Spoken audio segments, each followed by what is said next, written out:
The beings care about elections to the degree that they know that it's impactful for us. The whole election process in America is not very heart-centered.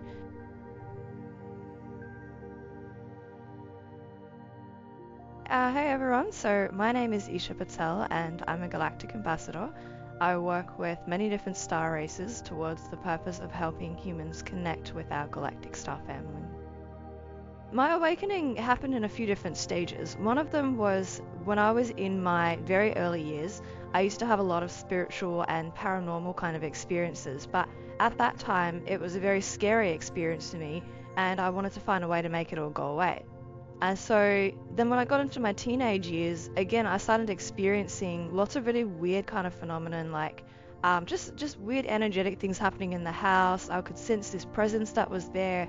And so then in my late teens and early 20s, I really started to try and understand and make sense of what was really going on. And also I wanted it to stop. I wanted to just go back to everything being normal.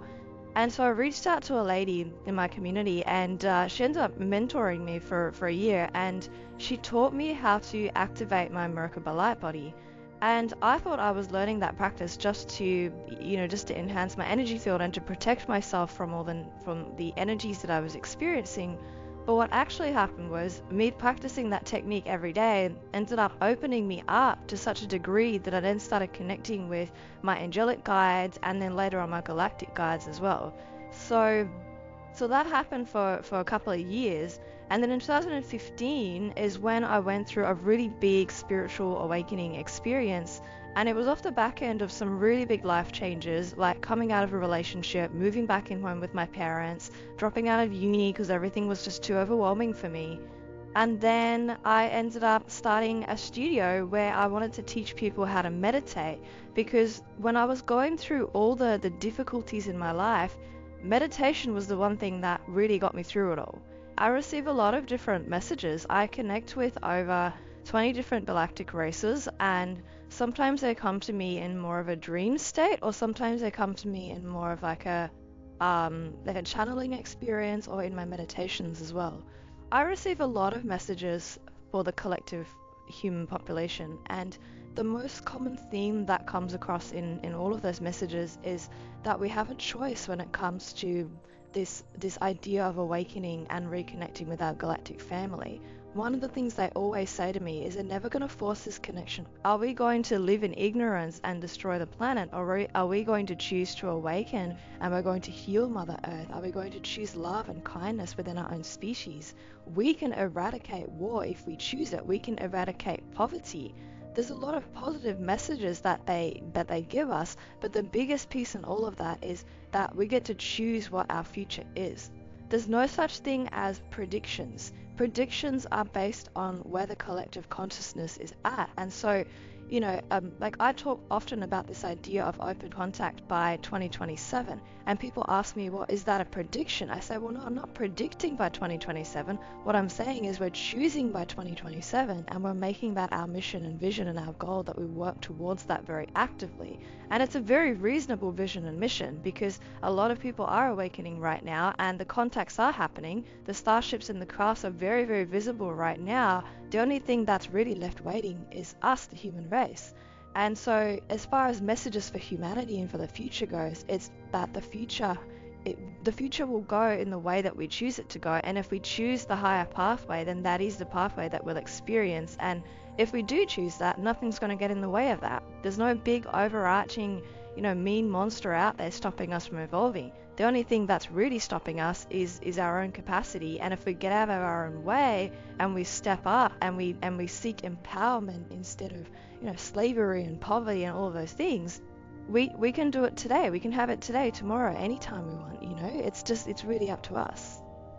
I have received some information about certain systems collapsing, or should I say, the correct term would be that systems that were created from a fear-based vibration.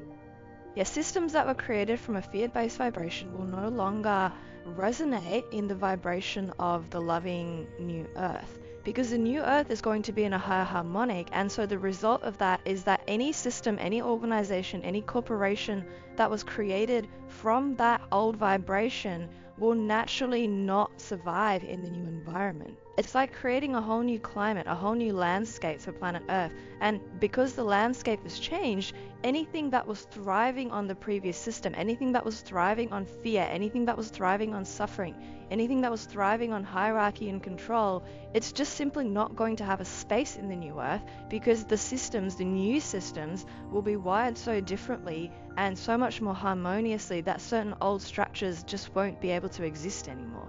So people talk about it in the sense of collapse, but again, that can be very fearful, fear-based for people. And so the message that our galactic friends tell us is there's nothing to be afraid of. It's just like the letting go. Sometimes we hold on to things for so long. We hold on to pain, we hold on to trauma. And it feels scary sometimes to let that go, and it feels scary to let go of the familiar. But when we're replacing it with something beautiful and loving and harmonious, and we go into that with that knowing, there can be an easefulness in that too. So for example, one of the things that's definitely going to change is our economic system. It has to change. At the moment, it's currently set up to put everybody into debt. It's just that's the current makeup of the system. In a thriving vibration of love, harmony, and abundance, you can't have a system of debt ruling that. So by very nature in the new earth that is abundant and prosperous and full of providence, divine providence, the current system that we have set our economy up in, it's not going to exist. That's nothing to be afraid of. It's just a fact. You can't have a system of debt and a system of providence existing together. So which one is it going to be? Well, I'm going to choose a system of providence where everybody is taken care of, and we set up our system that's more in alignment with the way that divine energy really works, because divine energy is infinite. No one needs to go into debt to survive or exist. So the message to humanity would be to allow that process to happen fearlessly, and to recognize that we're creating something amazing. It's just that in the process of that, sometimes there's a letting go. We have to let go of the old and the familiar to make space for something new. But we get a beautiful choice in what that's going to be, and it gets to be wonderful if we are lifting the vibration of that new system into something that's more harmonious for everyone. There have been some instances where I believe, and I haven't had first-hand experience of this, but I believe that some galactic beings have made contact with humans and people in levels of government.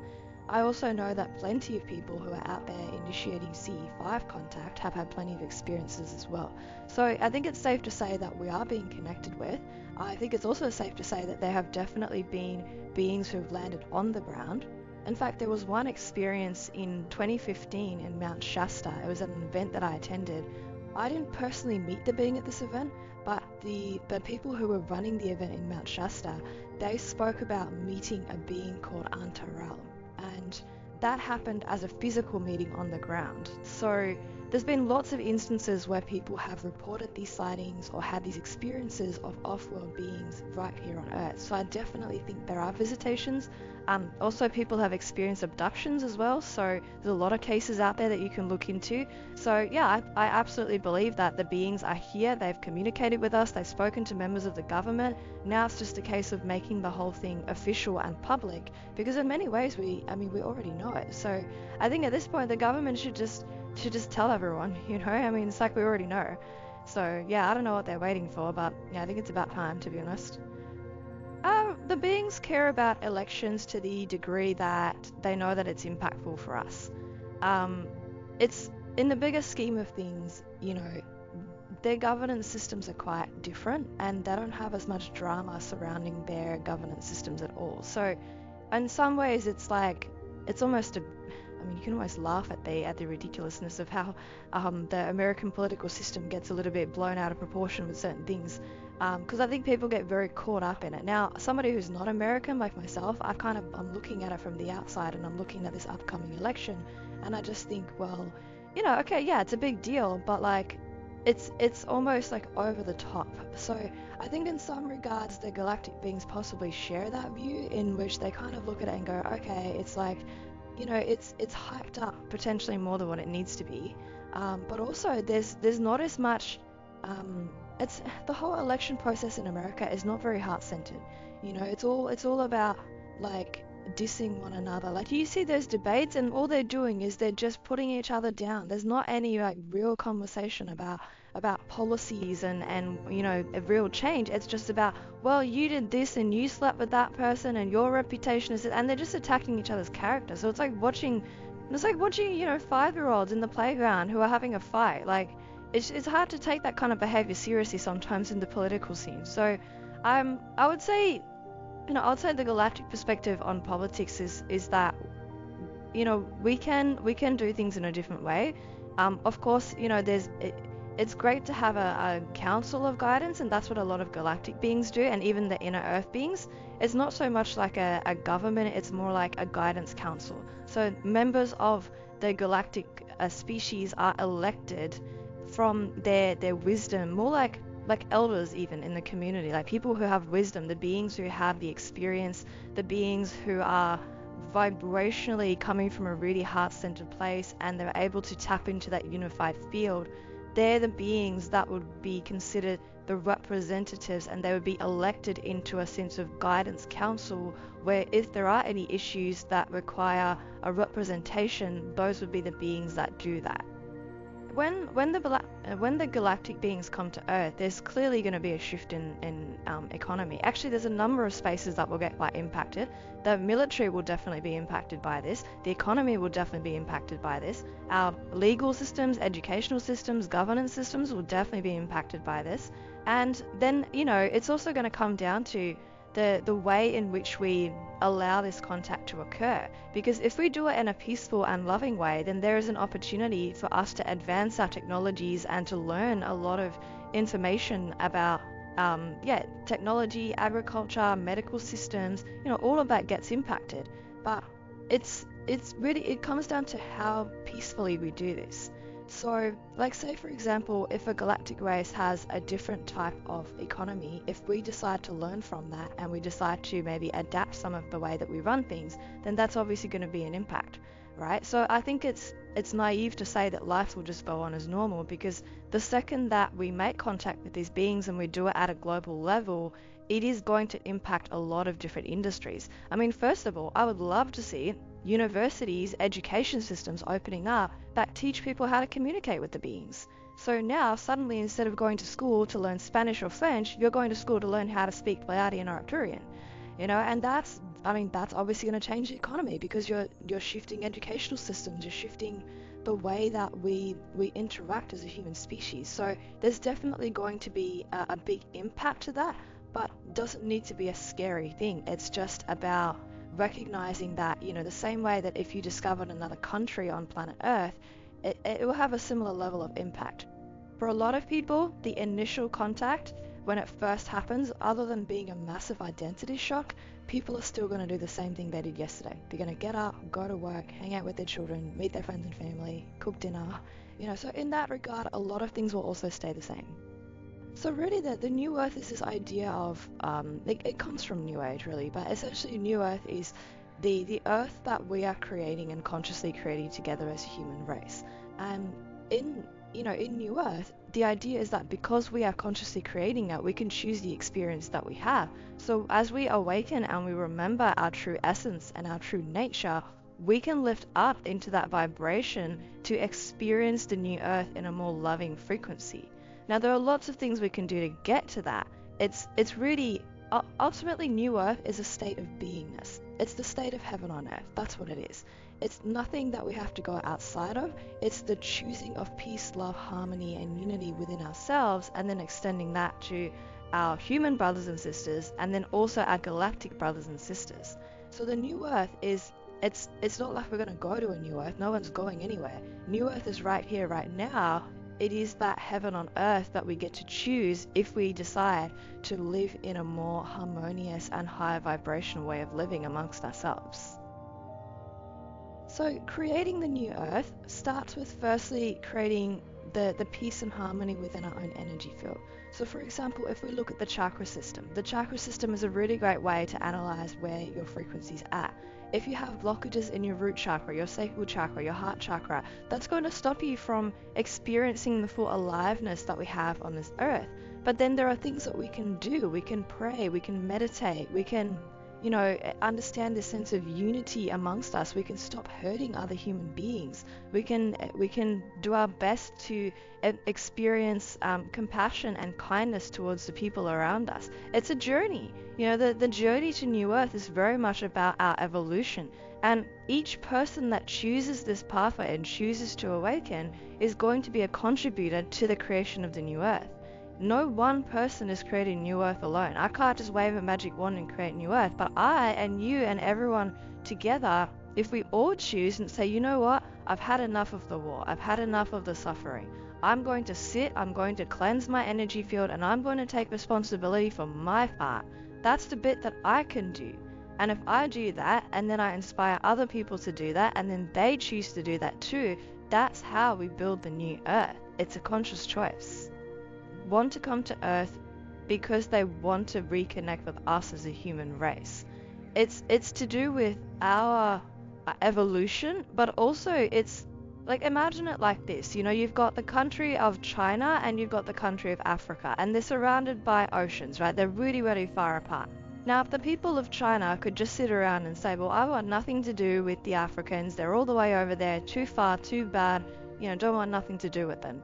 But then you'd miss out on the African culture, you'd miss out on the spices, you'd miss out on the music, you'd miss out on the learning, you'd miss out on their way of life, and you'd miss the connection with all the millions of people that live in Africa, right? So if we're going to evolve ourselves as a human race, at the very first step, there's a level of acknowledgement, awareness, and connection to first even recognize that they're there. And then from there, it's what do we take away from that? If we again go back to this analogy of the Chinese and the African people can learn from the Chinese, and the Chinese people can learn from the Africans. Maybe they can exchange cuisine. Maybe the Africans can learn about noodles and dumplings, and the Chinese people can learn about the traditional African ways of life. So it's about interchanging and sharing culture and knowledge and wisdom, which is going to ultimately benefit both parties.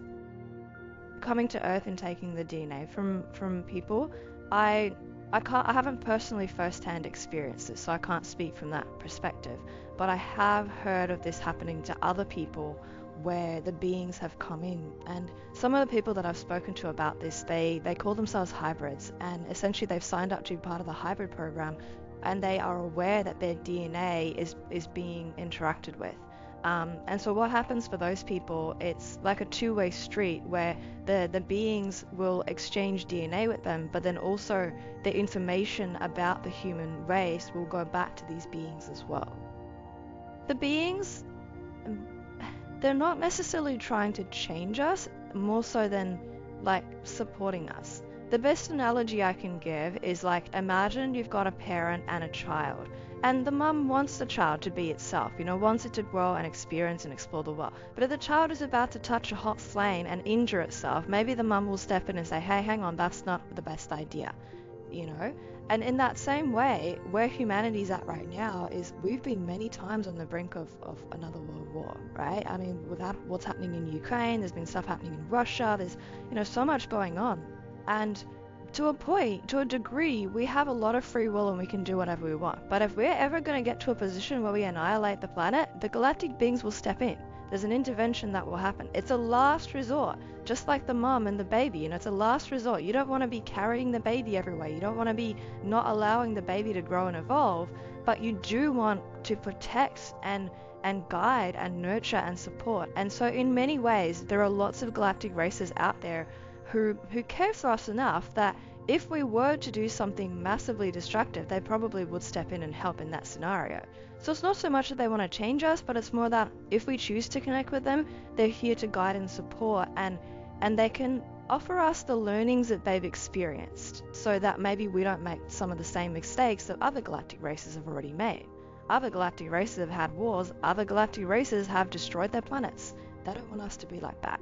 So it's about, from a collective perspective as well, learning from our mistakes and evolving in a way that we can have more wisdom and not go through some of the same struggle and the dramas that we've had in previous galactic races as well. There's a lot of different galactic races out there. I don't like to use the word alien because alien means other, and they're not even other. Many of them actually look just like us. When the colonists came to Australia, they treated the black people like they were demons or like horrible, entities, when in reality we know now that the Indigenous Australian people are human beings just like us. And we share very much similarities. You might have different color skin, some people have more dark skin, some people have more light skin, some people have more Chinese features, Indian features. There's lots of variation in that, but fundamentally we're all still human. And so when we expand that out to the galactic races, it's very much a similar concept. They might look a little bit different, but they share the same consciousness. They can communicate, they can have this level of sentience, there's a consciousness that they can experience emotions, they can experience connection, and they can experience love. And so in those ways, they are very much like us, and some of them even look humanoid in the sense that they have 2 arms, 2 legs, a head. Might look a little bit different in the features, but some of them are very, very similar to us, and therefore we should be treating them as if they're like our brothers and sisters, not like something alien out there in the universe. Time is experienced very differently in other dimensions, and because most galactic races operate in a different dimensional frequency, they would experience time quite differently to us. Here on Earth we experience time in a much more linear fashion, whereas time in those races, it's experienced more through what we would call like a 5th dimensional consciousness. And it's really, it's like, what's the best way to describe it? It's like everything is happening all at once. Because there's a unified field, you still experience individual moments. There's still moments in time that you can experience, but there's an awareness that time is not passing linearly, that simply the soul is having experiences at moments in time. And so when we're operating in that 5th dimensional frequency, it's like everything is available right now, and also creation can happen very quickly. Some people talk about this in the context of manifestation, right? You talk about like law of attraction, manifestation.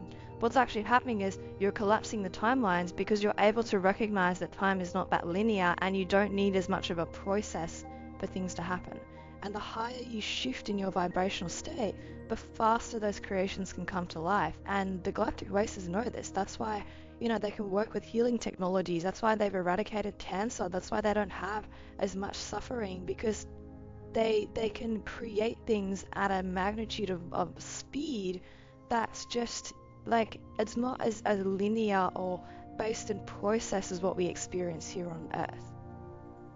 The beings, I could just ask them if you want what they want to say right now. Who would you like to connect with? The Arcturians, the Galactic Federation? Who would you like to talk to? We are the Arcturians, and we're here today for a message for our beautiful beloved human beings who we always love and cherish so much. And we want you to know that we are here with you and we are here for you. And if you choose to, we can be with you right here on your planet Earth as well.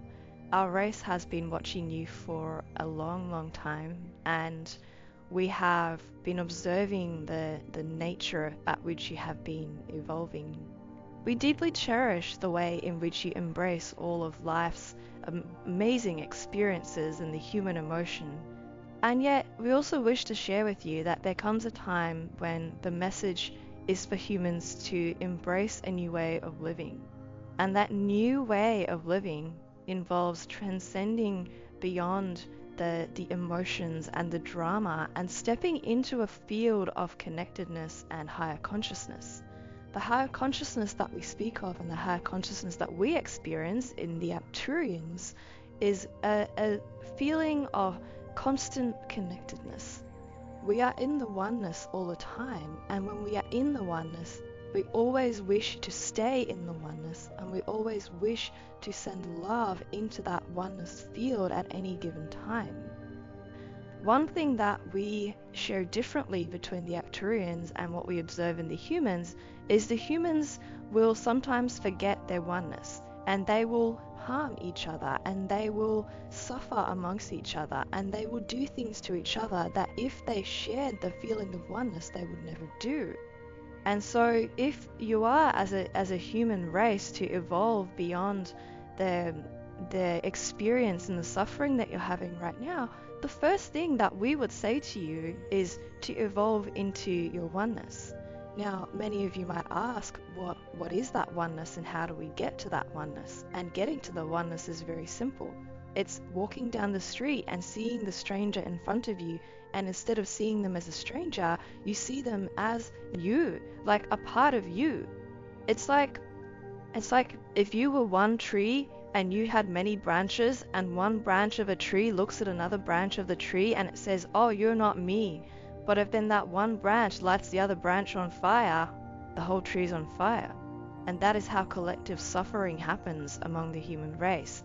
So what we have learned as the Arcturians in our process of evolution is that we experience the unified field consciousness, and the first thing that comes from that awareness is we stop harming one another. We stop doing the things that would cause suffering to another branch of the same tree, because we know that it is, at the end of the day, just one. Now, the oneness that we speak about, we experience as an Arcturian race, but at a higher frequency level, again, it's also experienced as a oneness with the humans. And that is why we would like to encourage and very endearingly invite you to join us in this space of oneness, where we can experience a peaceful, loving, and harmonious relationship.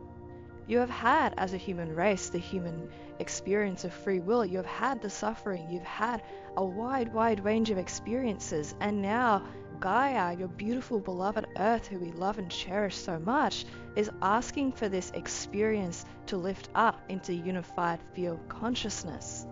And so the first step is, every time you walk down that street and you look at somebody else, you look at a tree, you look at a dog, you look at a bird, just think to yourself, but that's another me.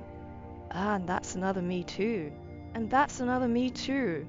And through that, we cultivate kindness, compassion, love, and the beingness that will allow you as a human race to experience this level of unified field consciousness that we speak about. And so with that message, we leave you with a very positive and uplifting message for you today, which is that love is easier to experience than you make it out to be. And if you want to experience love, it's as simple as saying, I'm going to breathe right now and I'm going to choose love in my heart. And then when the emotion comes in and it tries to take you away and it makes you angry and things happen and people annoy you, and at the traffic light somebody goes too fast or too slow, you breathe in and you say, but I choose love, but I choose love. And it's an every moment choice. And once you do that a few times, that love becomes the predominant frequency. So when the anger tries to arise, or when the sadness tries to arise, you make a space for it and you say, hello there anger, hello there sadness, hello there grief, hello there emotions. I invite all of you in, because you see, and this is important to share with the humans today, every time you lift in a dimensional frequency, you bring all the dimensions with you. You cannot experience a higher dimension without the inclusion of all dimensions previously. You take a line and you turn it into a square and you turn it into a cube. Now you try and create a cube without any lines or squares in it, it's impossible. Because a third dimensional cube has a second dimensional square and a one-dimensional line and a zero-dimensional dot all encompassed within it. And so when we talk about the unified field consciousness, it's about embracing the emotions, embracing the frequencies, embracing the experience, and then we rise and transcend. And when we include the full human experience, we can evolve from the human experience into the unified human experience. And that is what we speak about when we talk about raising into higher consciousness. So we thank you, dear beautiful beloved ones, so dearly, and we appreciate you for the amazing and sometimes difficult experiences that you have, but we are always here with you. We are always here for you. And if you choose to connect with us, we will connect with you in your heart. My connection with the galactic beings is something I hold so sacred to me, and anyone can connect with these beings. You can connect with the beings. As part of this higher evolution, it's all about us choosing this for ourselves. So if you do feel that inner calling in your heart and you wish to be a part of this awakening and to contribute and to learn how to connect for yourself, please reach out to me. You can find me at ishapatel.com. That's EESHAPATEL.com.